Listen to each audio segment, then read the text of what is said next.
नमस्कार, स्वागत है आप सभी का हमारे इस खास बुलेटिन में। मैं हूं आपके साथ अंशिका। आइए शुरुआत करते हैं आज की खास खबरों के साथ। उत्तर प्रदेश के मुख्यमंत्री योगी आदित्यनाथ ने लोकसभा सीट जीतने के लिए अपने भरोसेमंद मंत्रियों को जिम्मेदारी सौंपी है। ये जिम्मेदारी उन्होंने अपने बेहद करीबी मंत्रियों को सौंपी है। उत्तर प्रदेश की 80 लोकसभा सीटों को बीजेपी आला कमान ने 20 क्लस्टरों में बांटा है। योगी आदित्यनाथ ने कृषि मंत्री सूर्य प्रताप शाही, व्यावसायिक शिक्षा एवं कौशल विकास राज्य मंत्री स्वतंत्र भार कपिल देव अग्रवाल और सहकारिता राज्य मंत्री स्वतंत्र भार जेपीएस राठौर को 5-5 सीटों के क्लस्टर का प्रभारी बनाया है। सूर्य प्रताप शाही को आजमगढ़, लालगंज, घोसी, बलिया और सलेमपुर सीटों का क्लस्टर प्रभारी नियुक्त किया है। कैबिनेट मंत्री नंद गोपाल नंदी को 2 जिलों कानपुर नगर और मिर्जापुर का प्रभारी बनाया है, जबकि सुरेश खन्ना को लखनऊ और गोरखपुर का प्रभारी मंत्री नियुक्त किया है। लोकसभा चुनाव के प्रथम चरण के लिए 20 मार्च को नामांकन शुरू कर दिए गए हैं। यूपी के 8 निर्वाचन क्षेत्रों के लिए नामांकन शुरू हो गया। नामांकन प्रक्रिया सुबह 11 बजे से 3 बजे के बीच होगी। प्रथम चरण में निर्वाचन के लिए 19 अप्रैल को मतदान होगा।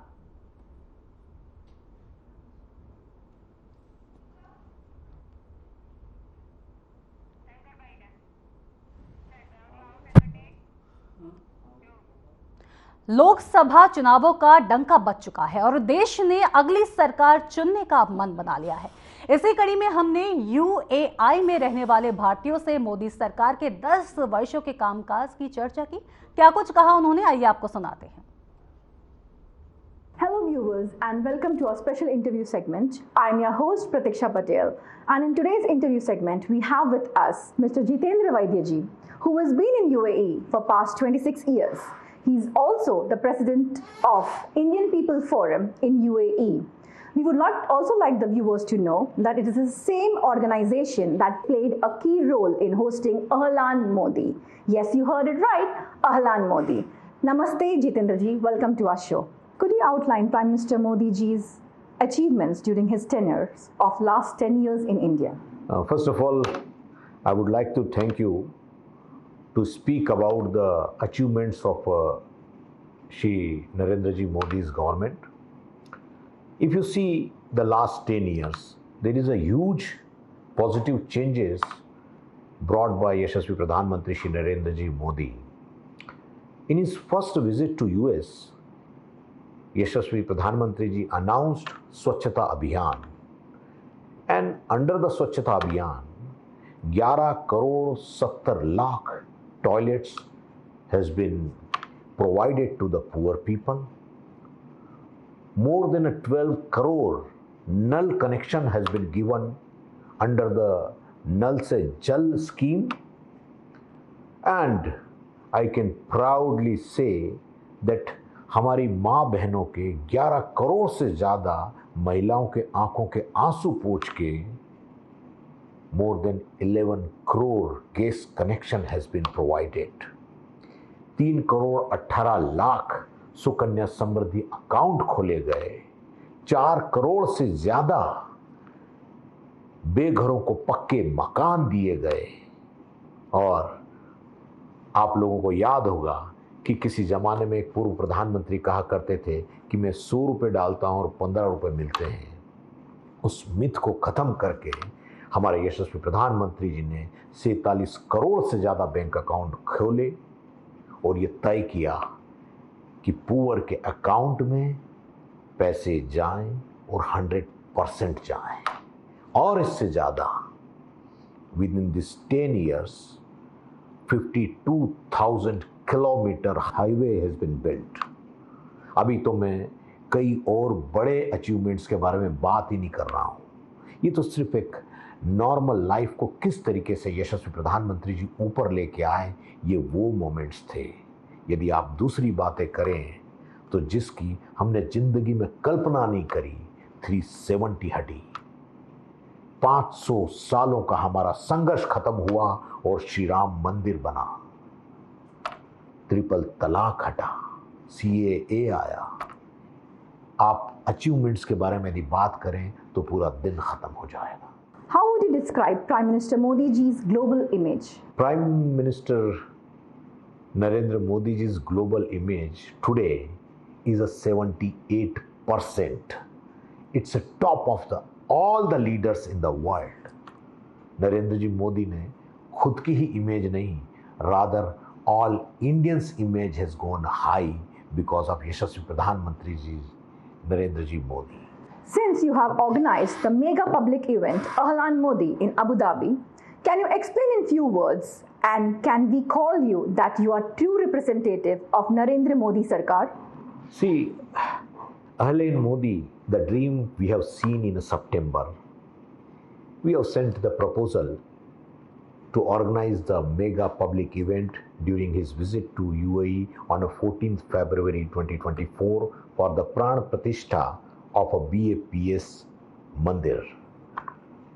Earlier it was not accepted, but after 30th November his visit to UAE, we again requested and it was accepted. So this mega event was organized by 200 communities from India. 40,000 people have joined. 800 performers have performed during the Ahlan Modi, and more than 1,500 volunteers have done this mega event. It is a proud moment for us to say that we have organized this.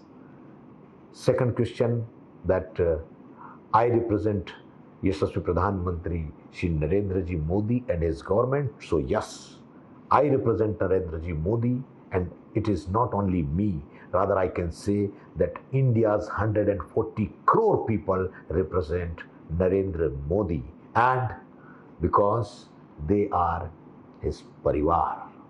What is the status of the Indian community residing in the UAE? I'm in UAE since last 26 years, and I'm seeing the huge transition, huge change. And now I can proudly say that Indians and their blue color passport respect and image has gone high because of Yashasvi Pradhan Mantri Shri Narendra Ji Modi's and his visits to UAE. What additional aspirations do Indians hold from Prime Minister Modi ji? See, we can only pray that यशस्वी प्रधानमंत्री जी एक स्वस्थ और लंबी life जिए, ताकि the way he is working for India and Indians it's continue. And I am surely can say that 2024 यशस्वी प्रधानमंत्री Shri Narendra ji Modi is coming back with a thumping majority and 400 पार. Regarding the recent inauguration of the Hindu temple in UAE, what implications does it hold for the local populace? See, I'm involved in temple since very beginning. जब हमको ज़मीन मिली, कभी 5 एकड़ दिया था, उसके बाद में UAE गवर्नमेंट ने हमको 13.6 एकड़ दिया, उसके बाद में वो बढ़ के 27 एकड़ हो गई. इस सब में यशस्वी प्रधानमंत्री जी का मेजर रोल है. When he arrived first time in 2015, he announced in front of thousands of NRIs in Dubai that His Highness Sheikh Mohammed bin Zayed Al Nahyan has promised to give a land for the traditional Hindu mandir. And the way BAPS has made this mandir, it's a proud for all the Indians who resides in UAE.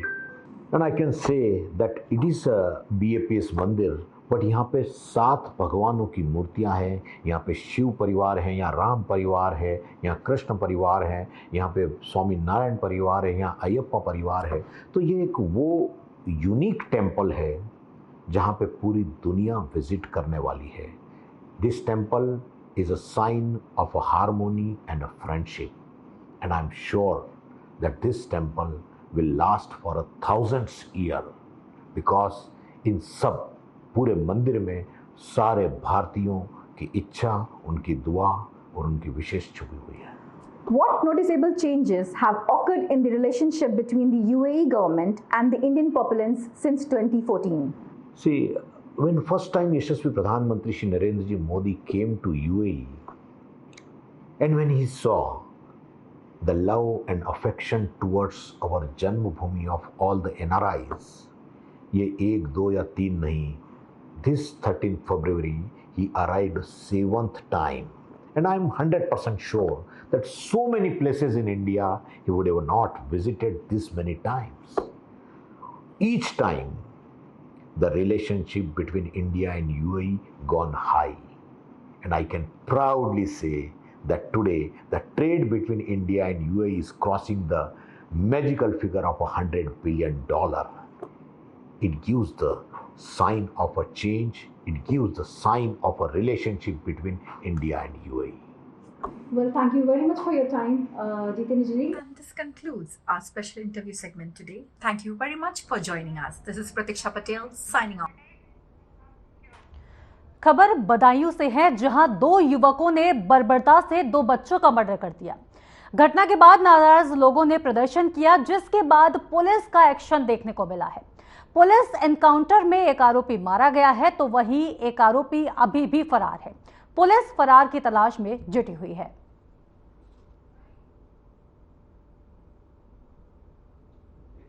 जैसा कि आप जानते हैं कि आज सायंकाल की घटना है और 2 बच्चों की हत्या हुई।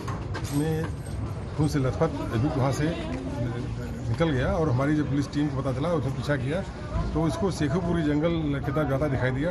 वहाँ हमारी टीम जब मैसूरजी और लोकल थाने पुलिस पीछा करते हुए पहुँची है, उस समय वहाँ पर जो है उसने फायर किया, जवाबी फायर किया और भागने का प्रयास किया। पुलिस ने फायर किया, इस जवाबी फायरिंग में वो घायल हुआ और उसकी मृत्यु हो गई। सर, ये एक इकलौता आरोपी था? इकलौता आरोपी था, वो खून से पूरा लथपथ था। उसको पब्लिक ने, जब हमारी टीम पीछा करी, लोगों ने बताया कि लथपथ खून से इधर गया हुआ है, भागा हुआ है, फिर उसने उसको पीछा किया। सर, घटना के पीछे क्या कारण था, पता चला सर कुछ? घटना के पीछे कारण का हम लोग पता लगा रहे हैं। घटना के पीछे क्या रंजिश है, लेन देन का विवाद है या किस तरह का विवाद है, इस बारे में बातचीत हो रही है, क्योंकि वही परिवार दुखी है।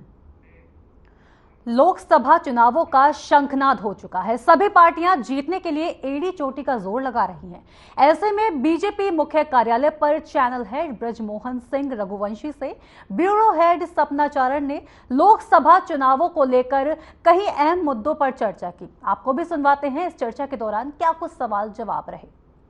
वो लगातार बढ़ रही है, ना कि अपने देश में, देश के बाहर भी, देश की जब परिधि हम क्रॉस करते हैं तो वहां पे भी हम देखते हैं।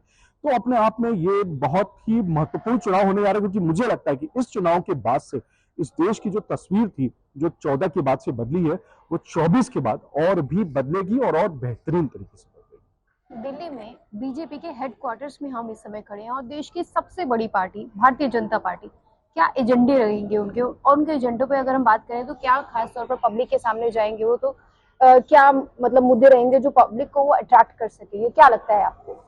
देखिए, उनका घोषणा पत्र तो अभी जारी होगा, वो उनका इंटरनल मैटर है, लेकिन मुझे जो लगता है, जो उन्होंने कई सारे काम, क्योंकि जो आदरणीय प्रधानमंत्री जी की जो रैलियां होती हैं, जो उसको हमने कवर किया, जो उसको आज भी हमने, जो उनका लेटेस्ट जो उनकी हमने रैली देखी जो है, तो उसमें उन्होंने बात कही, जो गरीबों के लिए उन्होंने जो काम किए हैं, उनकी कई सारी योजनाएं थी। वो देखिए, उस योजनाओं को मैं नहीं बोलूंगा, मैं जर्नलिस्ट के तौर पर मुझे बोलना उचित नहीं कहेगा, लेकिन जो उन्होंने देश हित में काम किए हैं, तो एक पत्रकार के तौर से हमारी ये नैतिक जिम्मेदारी बनती है कि हम जनता को उस बात को बताएं। हम उसको डिफाइन करने के लिए नहीं बैठे यहाँ पे, लेकिन मुझे लगता है कि जनता को ये जिम्मेदारी हमारी है कि हम ये बताएं कि वर्तमान सरकार ने जो काम किया है वो बेहतर काम किया। क्योंकि इससे पहले, क्योंकि इस सरकार में पिछले 10 वर्षों में एक भी घोटाले का कोई आरोप नहीं है। और सबसे बड़ी बात, क्योंकि देखिए, जो सरकारें जाती हैं भ्रष्टाचार और घोटालों के नाते जाती है। पीवी नरसिम्हा राव साहब की सरकार गई, वो इसलिए गई क्योंकि उनको बोला गया कि उन्होंने खरीद फरोख्त की थी। पहला प्रधानमंत्री देश का था जिसको कटघरे में खड़ा किया गया था प्रधानमंत्री के पद के रूप में जो है। तो ये शुरुआत हो चुकी थी भ्रष्टाचार की। और देखिए, जब भी मिली जुली सरकारें जो होती है ना, उसमें बड़े सारे ब्लैकमेलिंग्स को झेलना पड़ता है। इसलिए उनको बहुत, जैसे इससे पहले हालांकि अटल जी की जब सरकार थी तब भी उन्होंने कोई ब्लैकमेलिंग नहीं सही, उन्होंने सरकार गिरानी उचित समझी, लेकिन उन्होंने ब्लैकमेलिंग नहीं सही। ये कैरेक्टर जरूर मैं आपको बताऊं बीजेपी का है। और इस 10 वर्षों में तो इनकी सरकार थी, इन्होंने अपने साथ सहयोगी जरूर रखे थे, लेकिन वो सहयोगी भी जानते थे कि बीजेपी की मानसिकता क्या है, इनका चरित्र क्या है। तो वो भी अपने आप को उस पूरी तरह से काम कर रहे थे। और जिन लोगों ने कुछ गड़बड़ किया तो फिर वो अपने आप से गए और फिर वापस भी आए। कुछ लोगों को इन्होंने लिया, कुछ लोगों को आज ये वापस नहीं लेना चाहते हैं, सहयोगी दलों को, जो इनके साथ शुरू में थे, क्योंकि इनका भी एक अपना चरित्र है, सबको अपने साथ नहीं जोड़ सकते। तो मुझे लगता है कि बहुत सारे मुद्दे हैं और इन्होंने हर वर्ग के लिए काम किया। और वो अपने आप में इनको आने वाले समय, क्योंकि जो मैंने आपसे बोला ना, जो प्री बोर्ड्स हुए थे जिसमें सारे रिजल्ट्स इनके आए थे, वही दर्शाते हैं कि इनको कितना बेहतर इस बार का प्रदर्शन होने वाला है। और मुझे लगता है कि हमारा ये जो सेशन रहेगा ये लगातार जारी रहेगा। सपना जी, बहुत कुछ बताने को है। एक सवाल और मैं आपसे पूछना चाहूंगी, लगातार 10 सालों से भारतीय जनता पार्टी सत्ता में है केंद्र में, कितना चैलेंजिंग रहेगा उनके लिए? और एक सवाल और है मेरा, अभी इस समय मैं आपसे ये भी पूछना चाहूंगी, टिकट्स पे चर्चा चल रही है, 2 लिस्ट आ चुकी है, तीसरी लिस्ट को आने में काफी समय लग रहा है, तो इन दोनों सवाल का आप मुझे संक्षिप्त में उत्तर दीजिए। देखिए, 10 साल के जो उनका जो कार्यकाल था वो तो अभूतपूर्व रहा है, जिसके चलते ही पूरे देश में समय आ रहे हैं। और कुछ दक्षिण के कुछ राज्यों को अगर हम छोड़ दें, मुझे लगता है, लेकिन लोकसभा चुनाव में, क्योंकि देखिए जो क्षेत्रीय मुद्दे होते हैं वो विधानसभा चुनाव में ज्यादा हावी रहते हैं, लेकिन जब लोकसभा का चुनाव होता है तो जो आम जनता, खासतौर से दक्षिण की जो जनता है, वो बहुत पढ़ी लिखी भी उनको हमेशा माना जाता है, उत्तर से ज्यादा पढ़े लिखे लोग वहां पे हैं। और वो कहीं ना कहीं लोकसभा चुनाव में जब अपना वोट डालेंगे तो देखेंगे देश हित में क्या चीज है। तो उसके संदर्भ में मुझे लगता है कि इस बार इनका प्रदर्शन बेहतर होगा और 10 सालों से ज्यादा बेहतर होने वाला। हाँ, वो योजनाएं क्या होंगी वो तो घोषणा पत्र में जारी होगा, वो इनका इंटरनल मीटिंग है वो चल रही है अभी, जो बताएगी कब तक इनका घोषणा पत्र जारी रहेगा। दूसरा प्रश्न आप जो बोला कि टिकट को लेकर के, देखिए जब इलेक्शंस में जो इलेक्शन होता है ना, ये उस युद्ध की तरह होता है, और खासतौर से ये भी एक युद्ध भी है। तो इसमें साम दाम दंड भेद, तो ये पूरी प्रक्रिया होती है कि पहले कौन किसको टिकट दे रहा है, वहां कैंडिडेट कैसा है, तो उसके हिसाब से लोग देखते हैं। और प्लस क्या है कि बहुत सारा इस बार एंटी इनकम्बेंसी जो हो सकती है वो पार्टी के लिए नहीं है, लेकिन कैंडिडेट्स के लिए हो सकती है। उसके अपने निजी कुछ बहुत सारे काम हो सकते हैं जिसके नाते पब्लिक में उसका एक रोष हो। लेकिन ये जो भारतीय जनता पार्टी है ना, ये जो भी काम करती है ये किसी व्यक्ति विशेष के नाते काम नहीं करेगी। इस देश में कोई ऐसा दल नहीं है जहां पे एक व्यक्ति के चाहले तो कुछ हो जाएगा। ये इकलौता ऐसा दल है जहां पे एक व्यक्ति के चाहने से कुछ नहीं होगा। पूरी एक टीम यहाँ बनाई गई है। आप इस पूरे फ्लोर्स पे आप जाती रहती हैं, आप जानते किसी फ्लोर पे अगर आप चले जाइए तो कोई गारंटी कोई केबिन वाला नहीं ले सकता, और किसी दल में आप चले जाइए कि वहां पे आपने एक भी इंपॉर्टेंट केबिन को अगर आपने सेट कर लिया तो आपका टिकट पक्का है। यहाँ पे ऐसा नहीं है। यहाँ पे सर्वे होता है, यहाँ पे उसकी निजी बैकग्राउंड को चेक किया जाता है, उसकी स्थिति क्या है, जनता में उसकी क्या स्थिति है, वो सब कुछ देख करके उसको टिकट दिया जाएगा। इसलिए थोड़ा विलंब हो रहा है, लेकिन मुझे लगता है जो भी कैंडिडेट होगा इनके पास बहुत, इनका जो सिलेबस है ना बहुत स्ट्रांग है। हम और आप उसको में अभी बहुत कुछ सीखना बाकी रहेगा। मैं दावा कर सकता हूँ, इस देश का कोई पत्रकार दावा नहीं कर सकता कि इनकी जो स्ट्रेटेजी है उसको पढ़ ही नहीं सकता। अभी 2 दिन पहले एक बहुत बड़े मीडिया हाउस में जब आदरणीय प्रधानमंत्री जी गए थे तो वहां के उनके ओनर ने इस बात को बोला कि आप दक्षिण के बहुत दौरे कर रहे हैं, इससे लगता है कि आप 2029 की तैयारी कर रहे हैं। तो प्रधानमंत्री जी ने उसमें स्टेटमेंट दिया कि आप गलत हैं, मैं 2029 नहीं, मैं 2039 की तैयारी कर रहा हूँ। तो ये प्रधानमंत्री जी हमसे 10 कदम आगे रहते हैं। तो मुझे लगता है कि कहीं ना कहीं ये तो उनका एक पूरा स्ट्रैटेजी है, और जिसके चलते टिकट डिक्लेयर होंगे, बहुत जल्दी होंगे। लेकिन जो भी होंगे ना, मैं आपको बताऊं, बहुत सोच समझ के होंगे। ये कोई भाई भतीजा बात यहाँ नहीं चलता, इसलिए बहुत जल्दी वो लिस्ट आएगी। और मुझे लगता है कि देश में ऐसी पार्टियों की जरूरत है जो देश के हित में काम करे। हमारे साथ बातचीत करने के लिए आपका धन्यवाद, आपने काफी धन्यवाद। अच्छे उत्तर दिए। वीडियो जर्नलिस्ट रमेश के साथ सपना चारण, साधना प्लस, दिल्ली। झारखंड की जेएमएम विधायक सीता सोरेन ने अपनी पार्टी और विधानसभा की सदस्यता से इस्तीफा देने के बाद दिल्ली स्थित बीजेपी मुख्यालय पर पार्टी का दामन थामा। और आज झारखंड की एक नेता मैं कहूंगा कि बहन सीता सोरेन जी पार्टी में प्रवेश कर रही है, और उनकी क्षमता का, विशेषकर झारखंड ये आदिवासी बहुल प्रदेश और आदरणीय अटल जी से लेकर ट्राइबल मिनिस्ट्री बनाने से लेकर अभी माननीय प्रधानमंत्री मोदी जी के नेतृत्व में बिरसा मुंडा जयंती को विशेष तौर पर मनाने की जो शुरुआत हुई, और कई ऐसी योजनाएं हमारे आदिवासी भाई बहनों के लिए विकास की इस सरकार के द्वारा शुरू की गई है। और इसलिए मैं मानता हूं कि कई ऐसे आदिवासी नेता हैं कि वो इस पूरी धारा में भाजपा से जुड़ना चाहते हैं, और आज बहन सीता हमारे साथ जुड़ने से झारखंड में एक और ताकत भारतीय जनता पार्टी की बढ़ी है। और आने वाले दिनों में लोकसभा के बाद जो तुरंत चुनाव होते हैं हरियाणा, महाराष्ट्र और झारखंड, उसमें इसका एक अलग असर तो दिखेगा, लेकिन चुनावी राजनीति छोड़कर भी मैं मानता हूं कि आदिवासी समाज के हित के लिए जो योजना आदरणीय मोदी सरकार की ओर से चलाई जाएगी, उसको और ताकत से आदिवासी के समाज के आखिरी तबके तक पहुंचाने में हम झारखंड में अभी शक्तिशाली हो रहे हैं। और इसलिए मैं बहन सीता सोरेन जी का स्वागत करता हूं और भारतीय जनता पार्टी में झारखंड के हमारी पूरी टीम के साथ आगे चलकर आदिवासी हित के कार्यक्रमों में अपनी पूरी शक्ति लगाएगी और आदिवासियों के विकास में अपना योगदान देगी, ये मुझे विश्वास है। मेरा विनम्र निवेदन है लक्ष्मीकांत वाजपेयी जी से कि आप 2 शब्द रखें।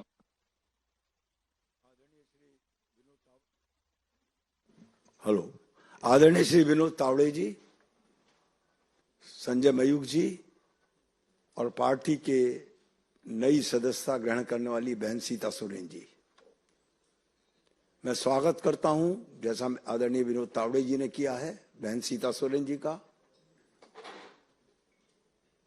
झारखंड में झारखंड मुक्ति मोर्चा पार्टी में रहते हुए भी भ्रष्टाचार के खिलाफ संघर्ष, कोयला खदानों से जो सरकारी अधिकारियों के संरक्षण में चोरी और भ्रष्टाचार था, उसके विरुद्ध दिल्ली तक आवाज उठाने का काम बहन सीता सोरेन द्वारा किया गया। आदिवासी बहन संघर्ष की पर्याय, हम स्वागत भी कर रहे हैं पार्टी में और मुझे भरोसा है, क्योंकि मैं झारखंड का प्रभारी भी हूं, मेरे दायित्व निर्वहन में आदरणीय सीता जी के माध्यम से मुझे सहयोग भी मिलेगा और सफलता भी मिलेगी। धन्यवाद। निवेदन होगा बहन सीता सोरेन जी से कि आपको संबोधित करें।